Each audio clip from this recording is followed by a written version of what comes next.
Well, next Alani is going to make some sourdough wraps.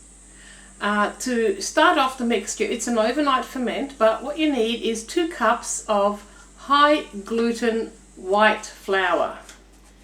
Now, for those of you who like wholemeal, and I do love wholemeal, don't get me wrong, but I have experimented by trying it with wholemeal, and it just doesn't have that lovely flexibility that you need from a wrap.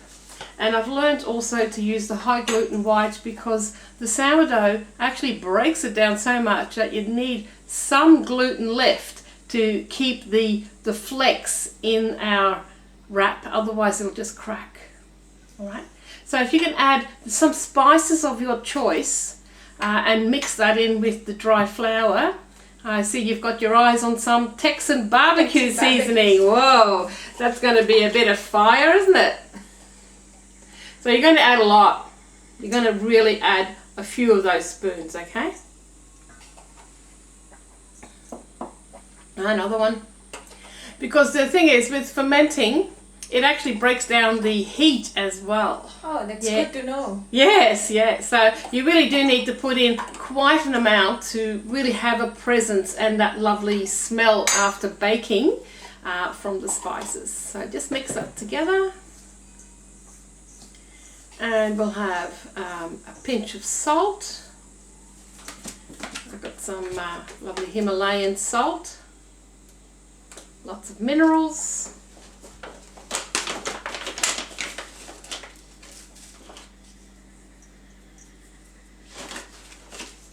And then the addition of 3 eggs and some coconut oil. So these are our liquids. We're not going to add any water to this.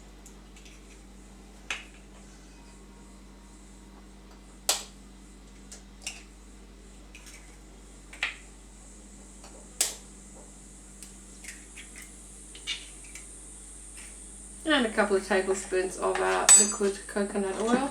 The coconut oil also helps to keep the flex into our wraps. Maybe measure it out a bit because you don't want to have too much liquid, otherwise you've got to adjust the flour.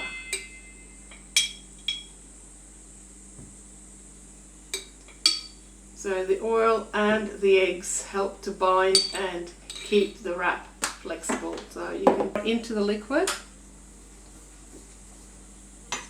But don't forget, you need to add some of that runny sourdough starter. Yes, that's going to do the fermenting. You need more hands, don't you? So 1/4 cup of our runny starter.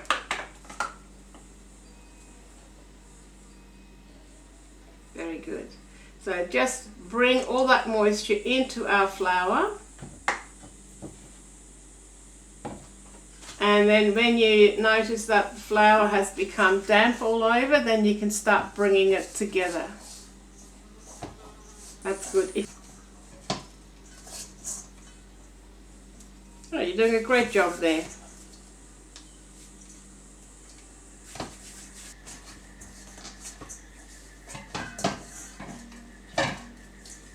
That looks great. That's a nice neat ball of dough. Yep. So that can just stay in the bowl with a tea towel over, and overnight it'll be fermenting. So all the gluten is starting to get broken down. And then we have the one that we made yesterday. It's been fermenting overnight. Yep, so I can take that out of the bowl. And perhaps just take enough out to make a small ball of dough. Usually there's 5 or 6 wraps in one batch. That's a good looking size there. That's lovely. And turn that into a lovely round ball of dough. And now it's just a matter of having some bench space and keeping that ball nice and firm and even. And then you can just put a little bit of that tapioca starch on the bench. So we're now using the tapioca because we don't want to add fresh gluten to our mixture, but we still need some flour on the board so that the wrap doesn't stick.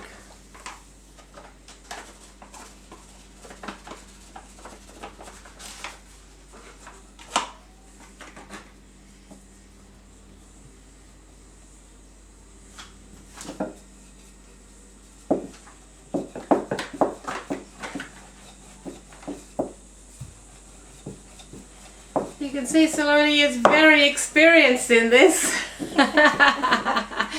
Being an Indian, she's used to all this kind of flatbread cooking. That's great. The flatter the better. The flatter the better, yeah. But just keep in mind, you've got to have it not quite as thin as what you may be purchasing, because it is more fragile than the conventional wraps that you buy. And I know some of the conventional wraps you buy in the supermarket, some of them are just so fragile, they tear just while you're looking at them. But yeah, if you have it not too thick, not too thin, but just right, that looks fantastic.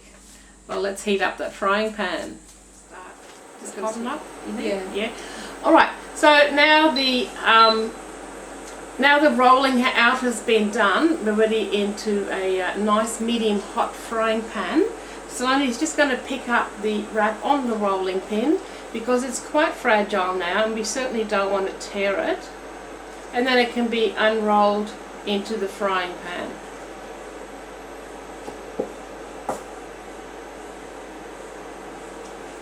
And it's a dry frying pan, no oil needed for this.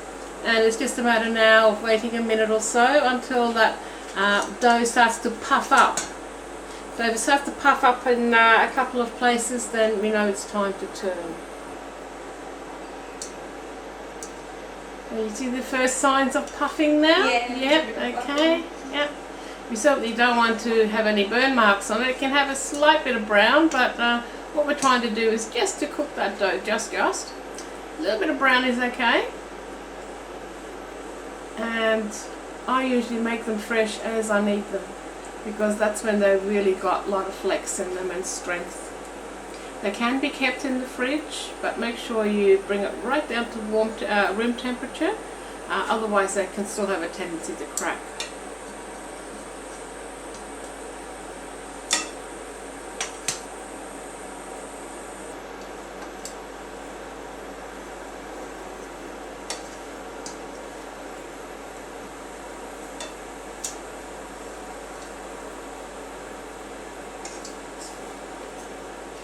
Oh, now it's really puffing up, isn't it? Yeah. Yeah, I think it's done. Yeah. Beauty. A wrap ready to roll.